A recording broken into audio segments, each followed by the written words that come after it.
Alors moi c'est Loïc. Et Bénédicte. Voilà, et on est sur un Outremer 55 qui s'appelle Saga. On est parti pour un tour du monde avec le Gliwo, avec deux de nos 3 enfants, Arthur et Anna, qui ont 9 ans et 12 ans. C'est ça.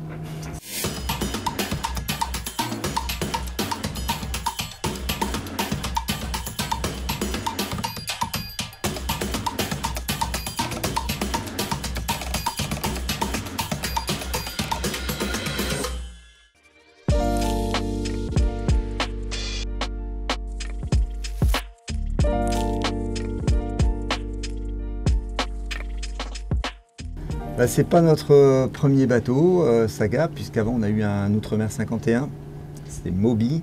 Avant ça on a eu un bateau de voyage en aluminium, un monocoque, et puis on a eu d'autres bateaux avant, un bateau à moteur, un petit voilier, enfin voilà, on a toujours navigué pratiquement depuis qu'on est tout jeune. Depuis qu'on se connaît. Et puis on a fait un premier tour du monde entre 2016 et 2018 avec nos 3 enfants. Il y avait 4, 7 et 12 ans à l'époque sur Moby, donc l'Outremer 51, pendant 2 ans et demi. On a adoré ça et puis on est rentré à terre pendant 3 ans pour les années lycée de notre fils aîné et puis pour retravailler un petit peu. Et là, on se reprend 3 années pour voyager de nouveau, refaire un autre tour du monde avec les 2 plus jeunes qui ont un petit peu grandi entre-temps.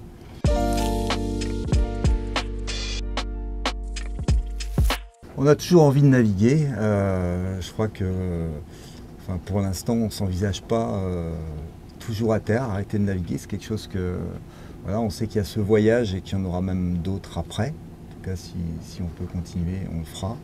On aime beaucoup ça, on aime bien cette vie en bateau. On trouve que pour la famille, c'est vraiment une très très belle expérience. Le temps qu'on passe avec nos enfants, c'est un temps précieux. Et on s'est rendu compte que ça avait vraiment bien fonctionné avec notre aîné qui aujourd'hui est étudiant. On l'a laissé derrière nous. Maintenant, il vit sa vie. Il n'a pas l'air trop malheureux.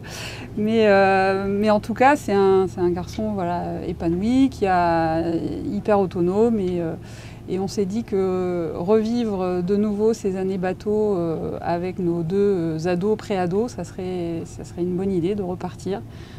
Finalement, vivre en bateau, c'est aussi les déscolariser et les éduquer un peu à notre manière. Et ça nous convient bien.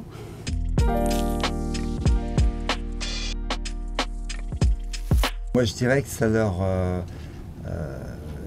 ouvre les yeux, déjà. Je crois que c'est aussi le rapport au temps, très très différent d'une vie, d'une scolarité et d'une vie, je dirais, citadine, très rythmée, avec des horaires, des contraintes, etc.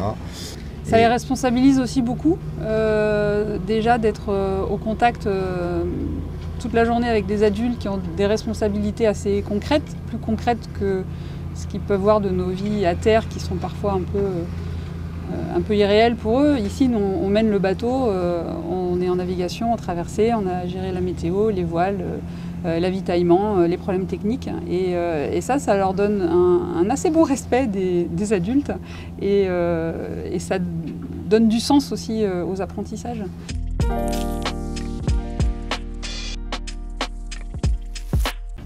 Alors pour l'école, à bord, c'est quasiment non-stop, je dirais c'est au quotidien. Il y a la semaine c'est 6 à 7 jours d'école.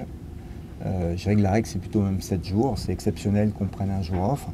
Et c'est école le matin au rythme qui convient aux enfants en fonction de leur motivation du jour, etc.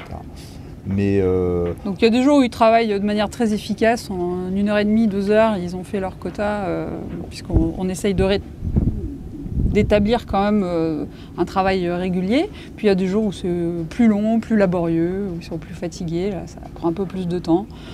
Il y a des jours où ils en font un peu plus, d'autres un peu moins. Avec le CNED en ce moment, il y a pas mal d'outils numériques qui sont nos enfants apprécient et je crois qu'ils font l'école beaucoup plus rapidement avec Internet. Je ne sais pas si c'est une bonne chose. J'ai l'impression qu'ils survolent aussi un peu plus les savoirs. Donc c'est l'avantage aussi de ne pas en avoir en traversée pour être plus en profondeur, prendre plus le temps, être moins pressé.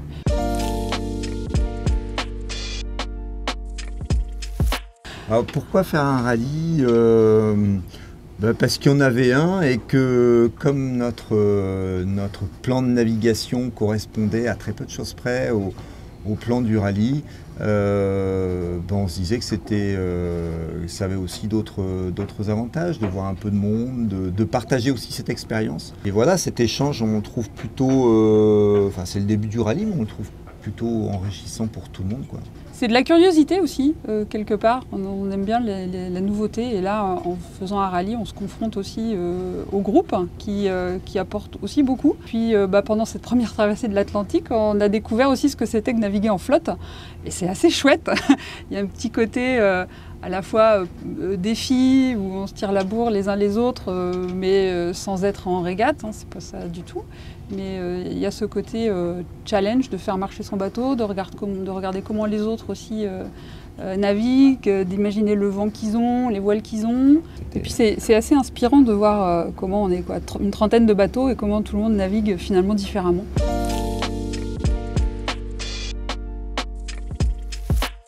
On n'a jamais été aussi en forme qu'en bateau.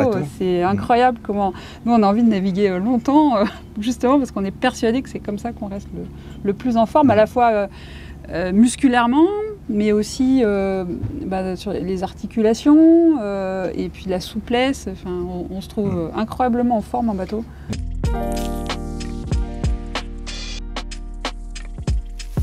Là-dessus, c'est un virus familial. C'est Loïc qui nous a entraînés là-dedans. Toute la famille est accrochée.